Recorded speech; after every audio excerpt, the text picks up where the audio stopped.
Here we are together. Here we Asma are. Abu-Dahab. Thank you so much for joining us on our podcast in dialogue. Thank you for having me. Yeah. So Asma, do you want to say a couple of things about what you're doing and all of your identities and how you want to introduce yourself? Sure. My name is Asma Abu-Dahab. I am born and raised in Jordan. I am a daughter of the Levant. So that's Jordan, Syria, Lebanon, and Palestine. And believe it or not, that's only half of my identity. There's another part I never shared publicly, but maybe it's time. So I'll give you that scoop. From my mom's side, I'm Bosnian. So, yeah, I never shared that. I was worried about my mom's safety, honestly, after all the threats I get. But that's why I'm very engaged to like speaking about Srebrenica and all of that. I come from very two interesting parts in Europe and in the Arab world. Um, so I've been born and raised in the Levant, and I became active as a volunteer in the community. Then, because of my activism, I got a full scholarship in Columbia University. And that's how I came to the US. The plan was to study for 2 years and go back home. And I met my husband and I remained here. And currently, I'm a therapist. I have been in the field for over 10 years. And I just started my private practice like a few months ago. Great. Yeah. And yeah, that's Yeah. basically who I am. Asma, so we met, I found your account on Instagram. Can you say just a little bit, whatever you feel comfortable talking about your activism, and then also maybe say a little bit about your practice that you just launched? Sure. The word activism is very weird for me because that's my history. That's the story of me and my people. Speaking up for Palestine and the colonized is not activism. It's, speaking up about myself. Yeah. So it's when things happened, I like my account got really bigger when the genocide started in Gaza, and I didn't think twice about talking about it. So it grew really fast, and I learned how to push some boundaries. I try to take calculated risks. Sometimes I took risks bigger than I can take, and that's fine. Um, and yeah, I'm learning a lot in the process about decolonizing my therapy practice, which has been really, it's like, decolonizing is about going home. And this process really felt like going home with how I practice as a therapist. There's so much that felt wrong. And once I had this name and uh, I have a label for it and I know where to read about it. And yeah, that the things I was thinking about and feeling were not wrong, or I wasn't crazy. Like that feeling is so important. So yeah, I'm trying to decolonize my practice as much as I can. It's a process and it takes time and it takes a group of people. Yeah. I love that. Decolonizing feels like going home. Mm. Wow.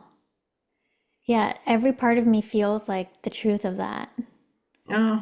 Yeah. Can you tell me in practice, like maybe a one or two things that like that represent that for you? Like decolonizing in a particular way that feels very natural. Okay. Well, I worked for many years in big agencies, and that work or business model is very, very toxic. It puts profit first. It doesn't even see the therapist as human. It doesn't see the client as human. It was really, really tough. As therapists, we are not a good fit for everyone. We all have limits with our expertise, with our biases. We all have biases. We're not a good fit for everyone. But within those institutions or those for-profit agencies, you have to serve everyone, and your humanity is not respected. You're not providing the best care, and it really it hit me hard that I'm stuck in a system that is hurting me and others. And I could feel that freedom once I had my own private practice and I'm, embracing my own um, ethics. I'm not coming up with them, but I'm able to practice them more freely. So yeah, that's one of the things that has been very freeing to decolonize how I practice. Another thing is you always had to diagnose a client for them to get the service, and it always felt wrong because a lot of them, actually most of them, there's nothing wrong with them. We reach to other people for our pain. Yeah. I did too. I went to therapy before. It's not, I don't like to pathologize pain and experiences, but the system wants to pathologize us.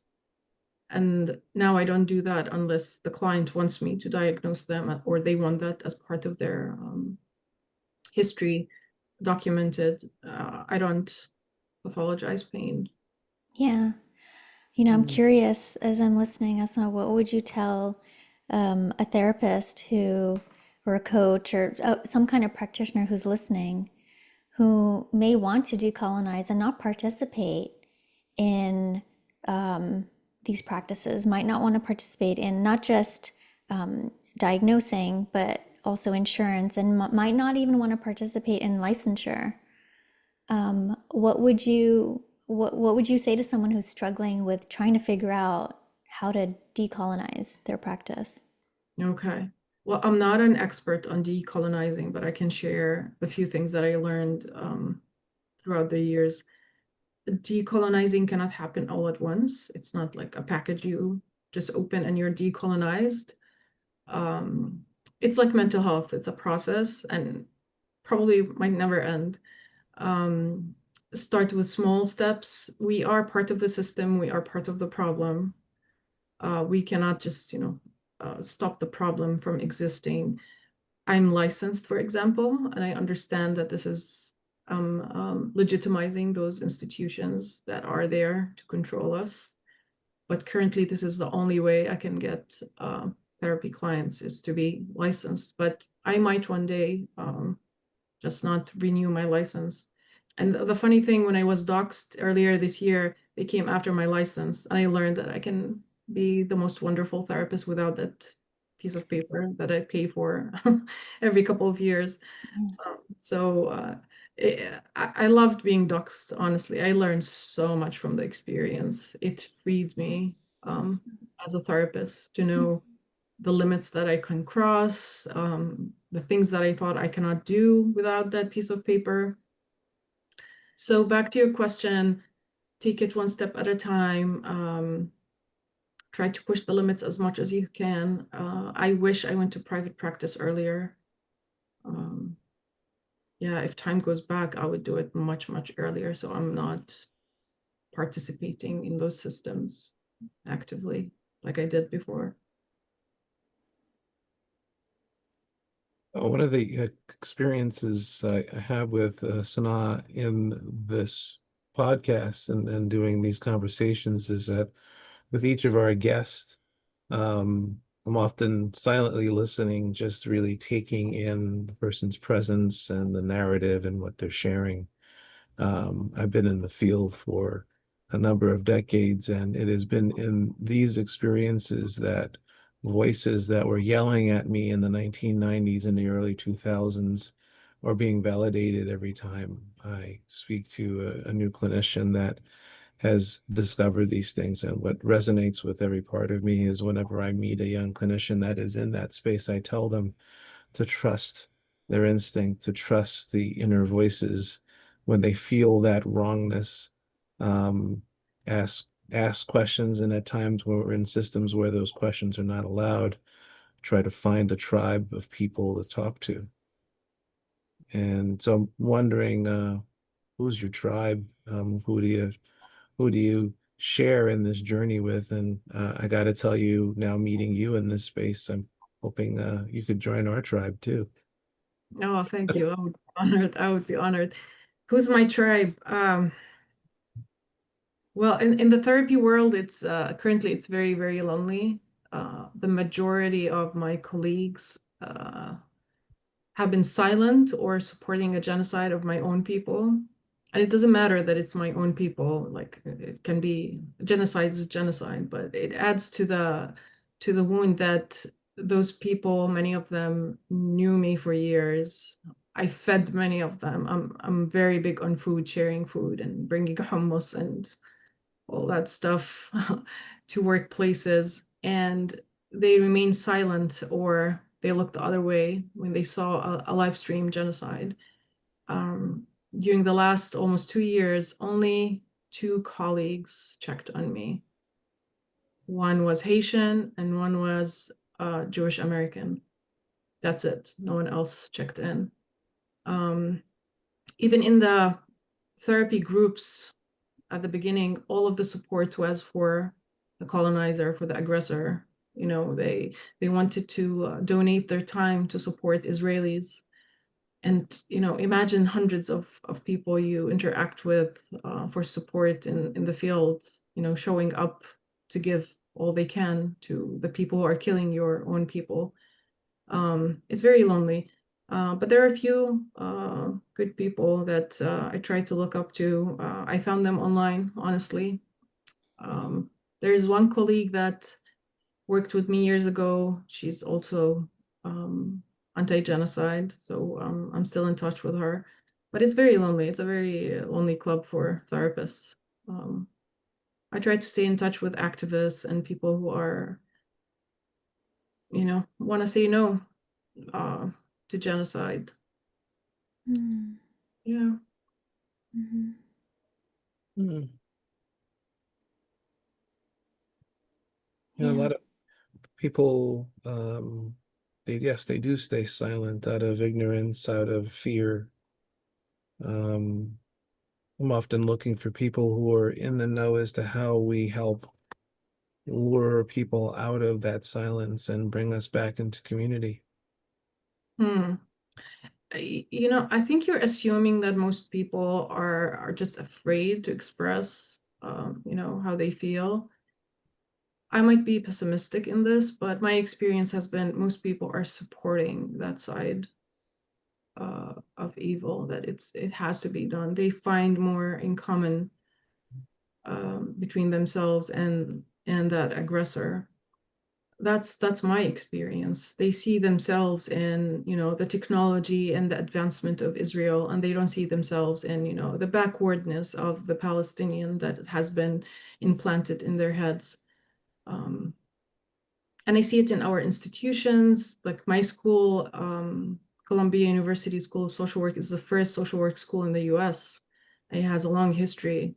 That's what they kept telling us. We have a long history of blah, blah, blah. But, you know, when something live happens, they decided to remain silent. Mm. I've tried for many months to reach the dean, to ask her, you know, why are you silent? Why are you in violation of the code of ethics? And she would not respond to me. So many students were um, lost their degrees. They were not allowed to graduate. They were penalized for their activism in the school. The system is corrupt, and I don't think a lot of those people are just afraid to speak up. They are part of the problem. They are upholders of this white supremacist system. Yeah. Mm. Yeah. Yeah, it feels very accurate. And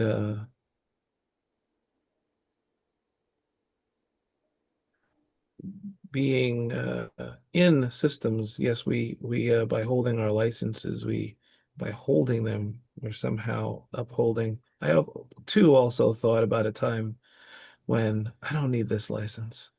I just want to operate as a being on this journey. Mhm.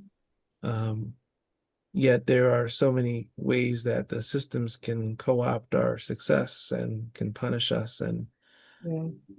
um, yet we need to coalesce and find those that are wherever they are in the scheme of things, whether they're afraid or upholding without knowing.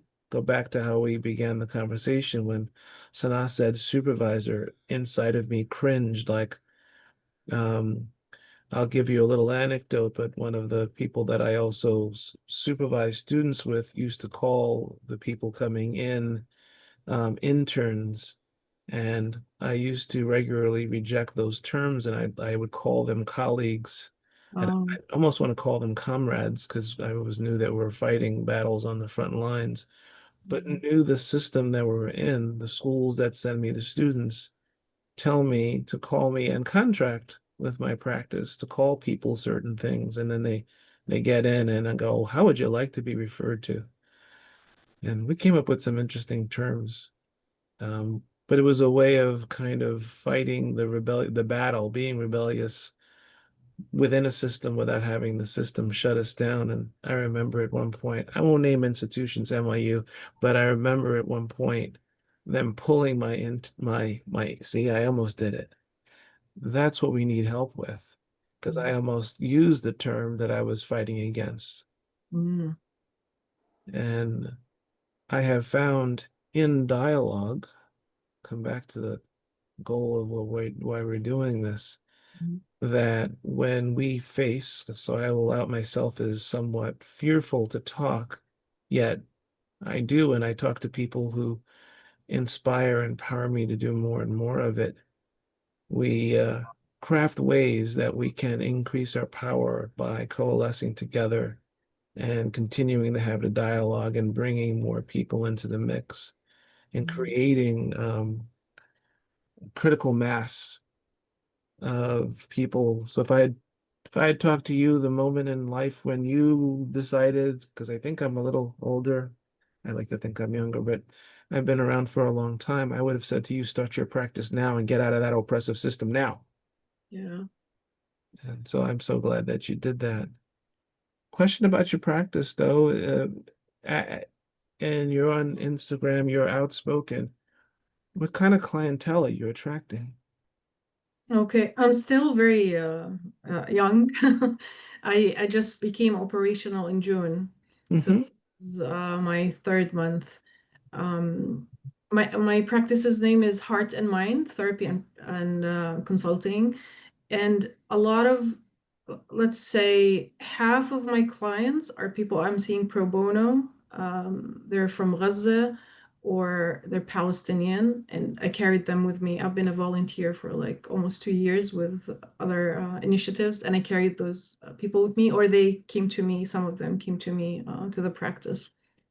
The rest of my clients, many of them want to address spiritual quests in a place that will not judge them. Um, so this has been a big theme. People want to speak about God and what it means to be spiritual, and they don't feel comfortable addressing that with someone who's not necessarily spiritual. And I'm openly, like, I'm religious, I'm spiritual. It's not something I hide. Mm-hmm. And I'm trauma informed also. Many of my clients come with traumas that they want to process. I believe those are basically the two things. Some come because they cannot, they are immigrants from the Arab world, and they feel this friction between the two places, and they don't want to lose their identity, yet they don't feel fully here and not fully there. I totally understand this, as a Yeah. daughter of parents from two different places and living in a third. I completely understand this friction in the identity. Yeah. Mm-hmm. What are your hopes for what happens with your practice? Hopefully, I get to serve more people. My favorite referral. Someone came for their free consult. I'm like, where did you hear about me? Usually the answer is Instagram. And she was like, someone from Gaza referred you to me. Mm. Oh my God, the goosebumps, like I wanted to cry. And she was like, you've been seeing her for over a year, and now we stopped seeing each other. She got married, and life turned okay for her. And that moment I felt, that someone from Gaza would tell someone else, go there, she's gonna help me. That, yeah, I would not hold anything, more dear to my heart than that referral. Yeah. Yeah, Oh, so that's a great story. I hope I'll be able to help more people. Inshallah. I am very lucky that what I do for a living is, it goes hand in hand with how I believe, with my values and my beliefs. And, showing up to work is worship for me. It's a connection with God, which is amazing. Yeah. That's true alignment. Yeah. Yeah. Yeah. I'm very lucky. You had said earlier about speaking of values and worship and humanity that you kind of are oh, reconsidering what the counseling ethics or the social work ethics are. And I wonder about this myself, because when I think about code of ethics, I think about my ethics first. Mhm. And I think that sometimes my ethics are more relevant or more stringent in a way than a code of ethics, which I think the other day I might have like looked them up. And I I thought about how much more interested I am in kind of creating my own Mhm. like living by my values. And when you said respecting humanity and people's humanity, there's nothing explicit in the ethics that we learn in grad school that underlines that. That's like a learned thing. Mm. And so I'm wondering what new ethics or what ethics are just so obvious to you that um, if you had to rewrite your own sort of code of ethics to live by, what would be on that list? Oh. Well, I've always tried to always honor my ethics. The other day, Imam Suhaib Webb had a very interesting reel. He said, always ask yourself who's your employer and what's your job description. So my employer, hopefully, is always God, and my job description is someone who is in the service of his people. I would never want to participate in something that can hurt the person in front of me, and that's why wouldn't accept someone I'm not the best fit for them. Yeah. And this is not to minimize their humanity, it's because I see it, and they deserve someone who doesn't have certain experiences that I had. Like, I can give you an example that might be very controversial. Oh, please. Um, I am okay working with anyone of any religion, from any identity. There's one group of people which I identified in school when I was in Colombia. I was in the religion and spirituality class. I think was the name of the class. And they asked us to write on a piece of paper the community we will not be a good fit with because we have biases against, and we will make sure we don't work with them. And that community for me was active veterans, or veterans who did not come out of that world. As someone who's coming from that part of the world, American soldiers have been hurting my community and my people who look like me. And when someone comes to tell me about those atrocities, I cannot be present. I cannot, I am activated as a human being. Especially, there's my friend from my childhood, Sami, is a Syrian who lived in Iraq. He was killed at the age, I think he was 19 or 20. We were the same age. He should be, my age and with children right now. And his blood is on the hands of the US. So this is one group of people I am not a good therapist for, so I cannot work with veterans. But there's an exception. If it's a veteran who is actively speaking against the institution and against the empire, I absolutely welcome them. Um, Mhm. yeah, but other than that, I cannot be a good therapist for that Yeah. person. What do you think if a therapist is listening and they too feel like they are very isolated and want to feel like they can create a practice that feels like home for them, or be with people who have these values, how would you invite them? That like the ideal client. No, maybe more like I'm thinking about a practitioner who feels isolated in their values or in the ethics that they hold, um, or Mm, even in, being anti-genocide, and and not being able to find adequate community. yeah. Okay. It's a small community, but it's there. You can find people who can validate those values. And one of the things I always try to pass on to my clients is that we don't let one thing in our life determine how we feel about our identity. Because if we lose that one thing, we are gonna end up in a really bad shape. For example, if someone invests everything in their children or in their marriage, when that marriage crumbles up or those children leave the nest, your identity is gone.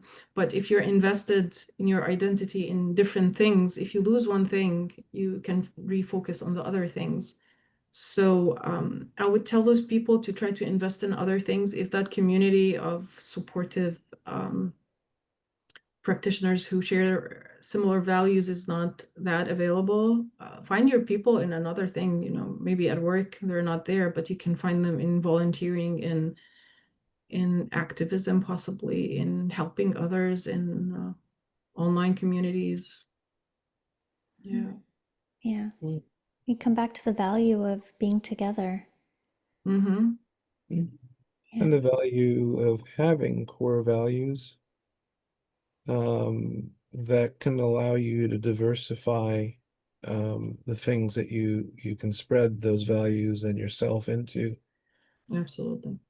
Earlier, we were talking, the word ethics came up, and a new part of my journey, going 3 or so decades into this work, is to recognize how everything in a colonized system was invented by the colonizing structures. Mm-hmm. And so, Sanaa's question earlier about your ethics, I think, is very valid. Our ethics, as we are developing it, as we are trying to stay awake and alert to the systems that we have been co-opted in and are now then trying to fight, means that if we develop ethics, they can be just as valid as any ethic principles that we've been given to us, because again, they were written by the colonizers, and they were written by colonizing systems to serve colonizing systems. Whereas your experience, and again, it's a true gift to talk to people who are closer to the loss. If I'm born and raised in America, I'm a few hundred years more removed from the slavery and all the traumas that my people experience. But when I'm talking to people who are in real time in their present life, experiencing some of the losses, Mm-hmm. you often have your finger closer on the pulse of the atrocities that are happening all around us and are continuing to happen all around us. Mm-hmm. It's an incredible thing to have a brave voice like yourself speaking out and sharing and enlightening us. And so I thought I'd put that out there, that we need you, but that we can understand then how those journeys can be isolating and dangerous, and I guess part of my hope for what we're doing here, and hope that people like yourself do, is that as you do this, you make more friends of the tribe, and get more comrades to uh, say things when they need to be said. Mm-hmm. Amen. That's why I'm curious about um, what else is happening in terms of maybe your thinking or your practices that feels to you like very different from maybe what you were taught, or maybe the way things are socially. Um, but that in you doing them, you're finding a great gift or. I've been for the last couple of years, I'm trying to reconnect with my heritage and with a slower way of life. Like, let me give you an example. I've been making yogurt at home for the last few years. And instead of just buying, a container of yogurt, like my appreciation for it is completely different because I need to wait a couple of days for it to be, ready and for it to cool down for, to be consumed, and the tricks of perfecting it and all of that. Even though I use some technology with it, like I'm not doing it old school 100%. I mean, Mm-hmm. instant pot, but still, that slowness in getting something we love and consume daily has taught me to be more patient, to appreciate, to think about the millions of women before me who, did this in harder circumstances. Um, so yeah, this is one of the things I try also to connect with doing things that can help me be centered and present, like doing Palestinian tatreez or cross stitching. It has been really therapeutic. It's like magic, honestly. Okay. It's like the thing I'm wearing. Yeah. This is not what I made, but I made some really nice things, and I've been giving them as gifts to some people. Wow. So Mm. you have learned how to cross stitch. No, no, I've been Oh, doing it since oh, I was okay. a child. Yeah, but I came back to it. Like I didn't cross stitch for years, and I came back to it because of Gaza, actually.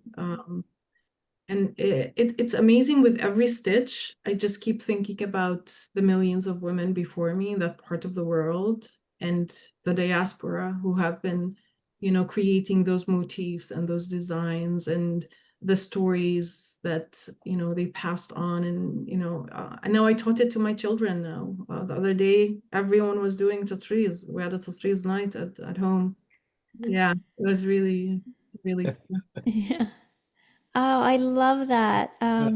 The slower way of life and really enjoying what you're making and even taking on something like a creative project that connects you. That's kind of what I'm hearing. The threads in both of these is this connection to ancestry or to a way of being that connects you to the way things have been for Yeah, such a long time. yeah, Yeah. yeah. Do you ever imagine, when you say you imagine this like slower way of life, um, do you have a image of that or do you have a sense of that when you're making a yogurt or doing the stitching? A slower way of life. I wish I can like my husband and I really would wish to have a farm and cows and chicken and all of that. Um, but it's a difficult dream to accomplish. That would be really nice, even if done a few days a week, or Mhm. I don't know if it's possible to do, but we appreciate nature and having slow days in nature. That would Mm. be nice. Yeah, I like that. Often advocating that people be very intentional about just slowing down, savoring and basking Mhm. in moments. If forever had those moments when my kids were young, I would savor and bask in those moments. And now that they're young, 20 something, I remember those moments freshly, and I don't miss them too much because I'm very much in the present with them, enjoying the present with them. It's the present we give ourselves. Mhm. Yeah. I love how, though, what you're talking about does have ties into the past, your own culture. And so, there's a lot of good stuff that are often in our cultures that we need to carry on and we need to teach our children. And part of dealing with trauma is taking the trauma that is inside of us that might not have a place or a vector and Yeah. being able to put it into something. Mhm.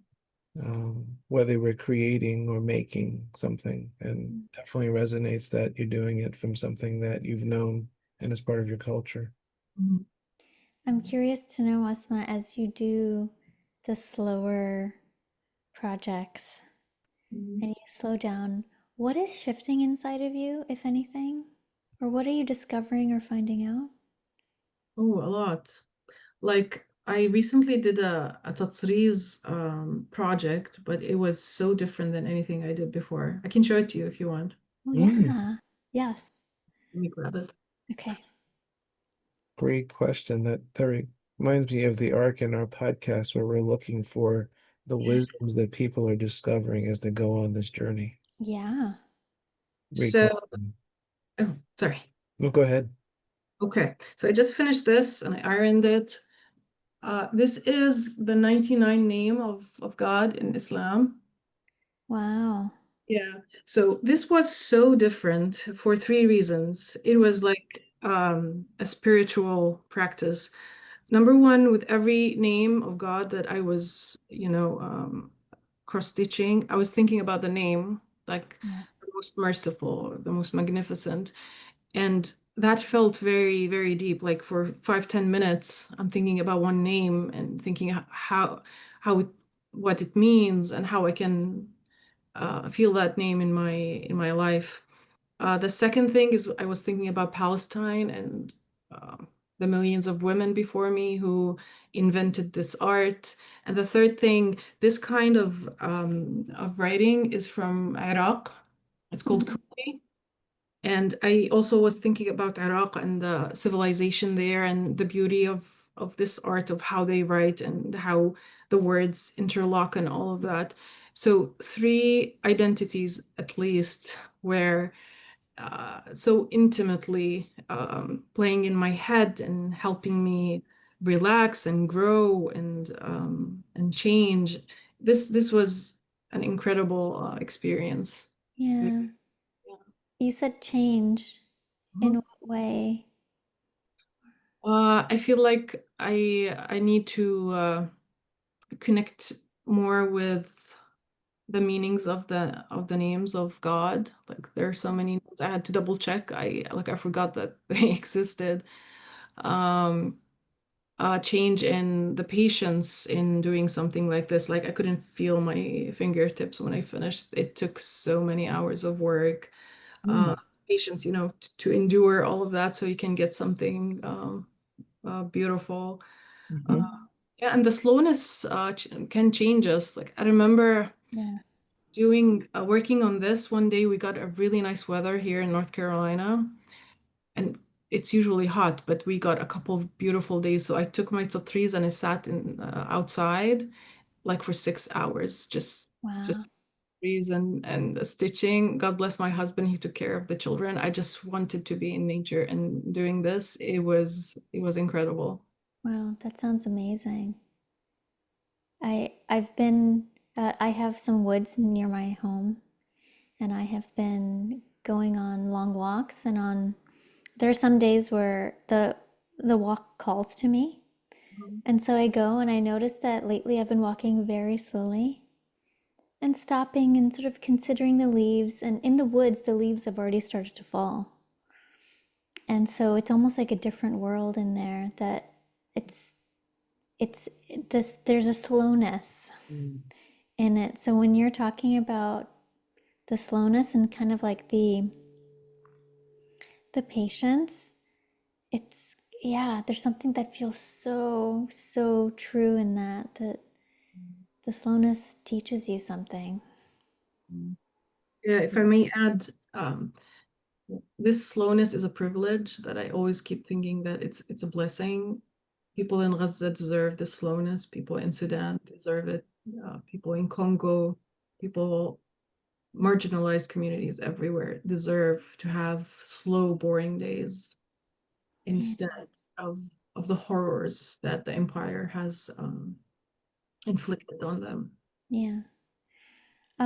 Asma, how do you tell me a little bit about how, sitting here and looking at images that are more than horrifying, What what do you do, or what do you do with the parts of you that feel that grief?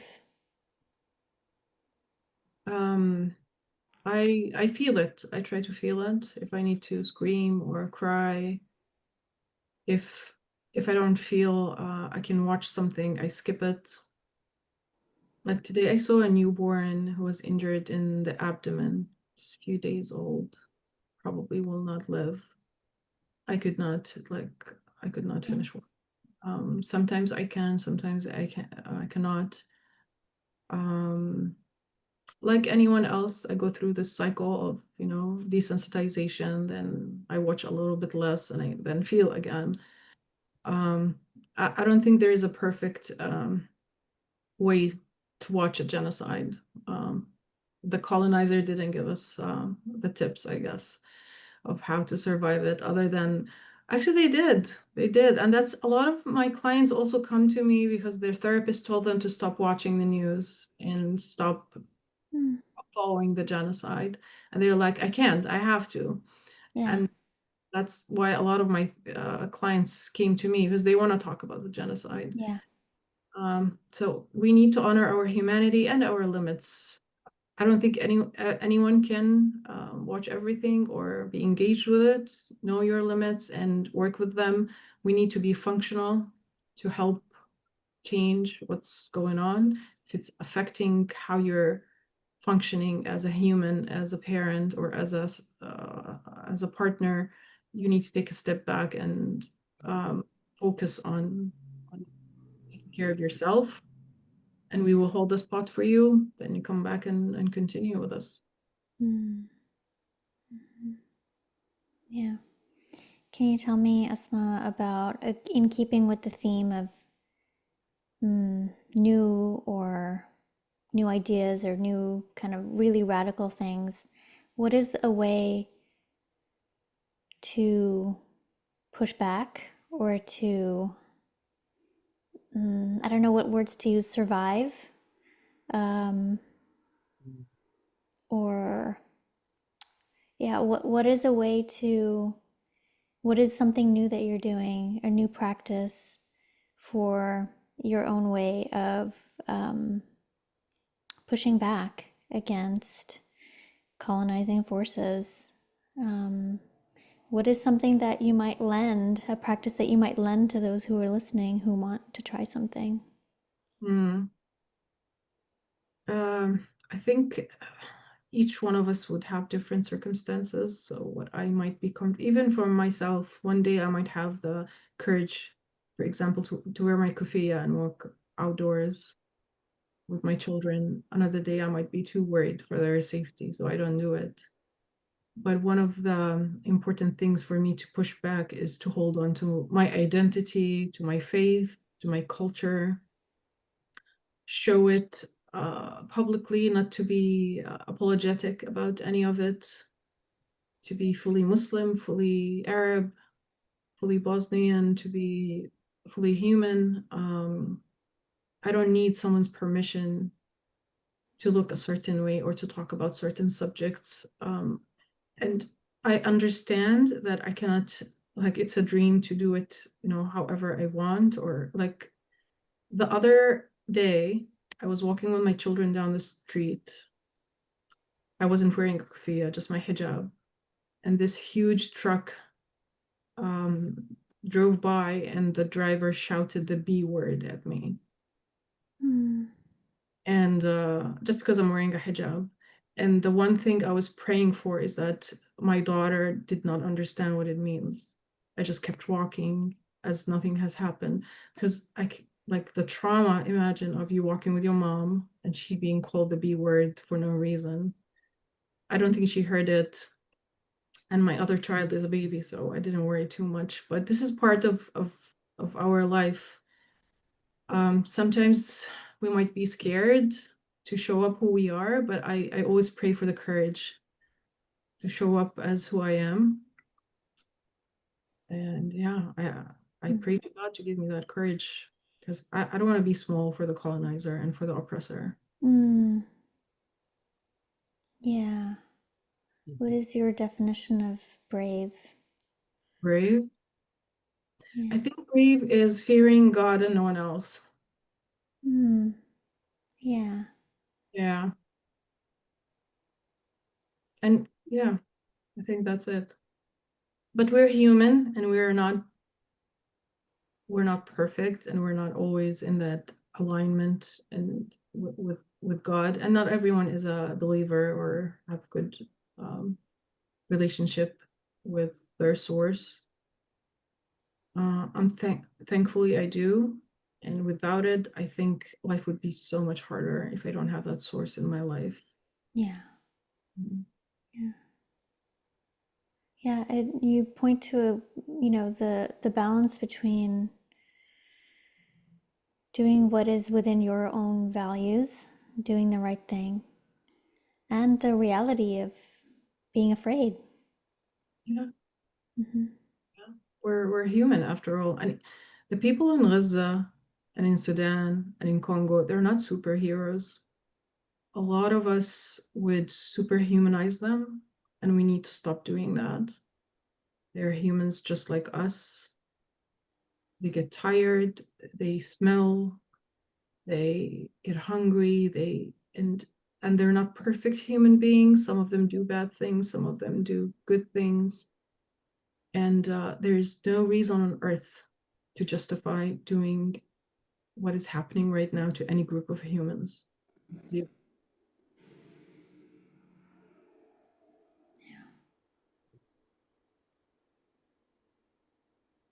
Thank you for that perspective and reminder.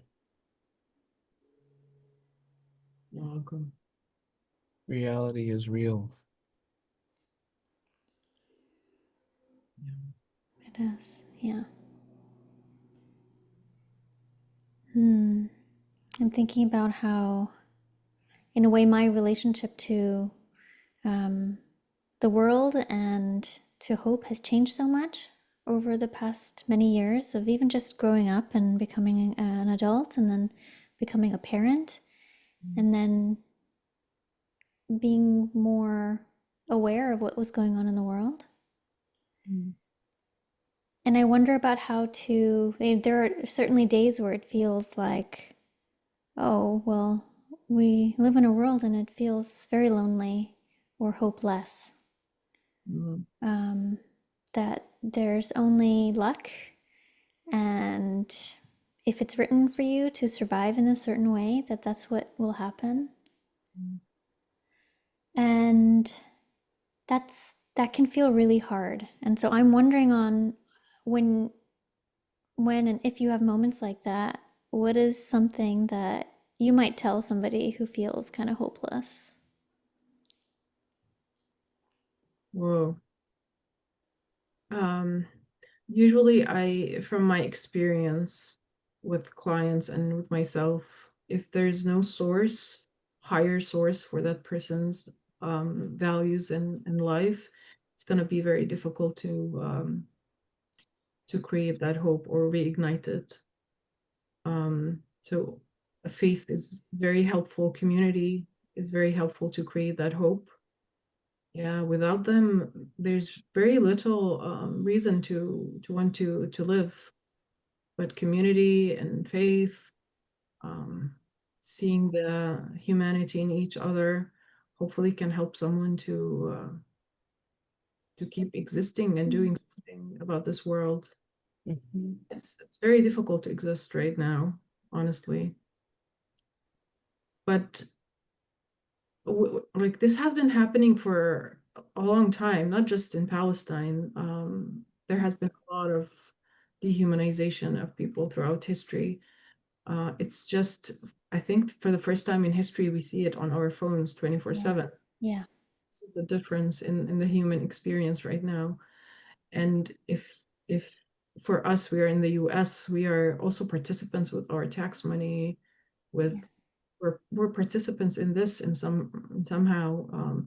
So interacting with it is different. Like we need to do something about it to be less complicit, and giving up hope is really not an option. Hmm. It gives me hope to meet people like yourself, though, that you're very much human and you very much are hurt by it. But I hear you saying it's hard to live in these times, and vicariously, when I meet someone spiritually connected as you, it still gives me hope, plenty of hope. Uh, Often when I look at a problem or a situation or a time things are tough, I'm often saying in my head, we're going to need a lot of help. And it Mm, gives me hope to meet people that are doing it in whatever community and whatever neck of the woods they're operating in. yeah. Yeah. Well, thank you. I'm honestly I'm not that special. I only I only have a platform. That's the only reason probably we're having this chat. But there are so many people who want to create change, and there are Mm. a lot of sacrifices. I wish I can give more. I'm also stuck in this. I don't know how much I can give up to fight the empire, to change, to save lives. There are so many people who are doing much more than me, and I appreciate their sacrifices and for them really living up to to their values and Yeah. Well, it's like and Hank, I wasn't trying to mystify you. I actually appreciate the clarification around we're not all that special. There's plenty of people, yeah. but there are plenty of people that have either access to platforms or have privilege and do nothing. Mhm. Over the years, I've been many times reminded, though, of one act by one person could affect the lives of people for generations. Mhm. And so whenever I know that when we're doing this work as clinicians, we're in people's lives, Mhm. hopefully on a regular basis, having more than just one act and one intervention. Yeah. Yeah. And it is important to like hold on to our humility around our humanness, Yeah. because people will mystify us and make what we're doing something they could never do when they could do it just as well. And they don't have to do 1,000 things to change the world, but in many instances, an act. Mhm. Correct. Yeah. Yeah. And I think when you say, we can't lose hope, I think that speaks to a part of me that feels like, how can I do enough? Mhm. Or how can I do more? And I think hopefully that also speaks to people who are feeling the same way, to encourage them to not lose hope. Yeah. Yeah. Or come There's back when it dips. Yeah, there's always something we can do about any situation. No one can take our agency from us. Like even smiling in the face of the colonizer, that's agency. Mhm. Even if they're about to shoot us, you smiling is an age. Like we can always do something to preserve our dignity and our values, no matter how small. Look for that agency and try to push the boundaries of that agency as much as you can. If it's small, small. If it's big, go big. Yeah. Thank you so much, Asma. You've left us with so many gems. Fritz and I we've talked to a few people at this point, and I think that at least I don't know, Fritz, I won't speak for you, but I have been so delighted that some of the radical things that people are doing are such activities. And I think that that's maybe the point of us collecting people together and wanting to build a community around this, because the real question we're asking is what is the forgotten art of being human? Mm, And so when you say things like, yeah, you have agency, or live your values, or be in community, or make yogurt, slow down, and not lose hope. There's something around this that it feels obvious and so human, and also so radical. Mhm. Because if you were to do these things, it would change you, Mhm. like you're saying. Yeah. So I'm, Also, just to add, the radical things don't have to be huge. It'd be the little things we do in our day. Like for us, we have an atlas for children, and of course, Palestine is not on it. We wrote Palestine, you know?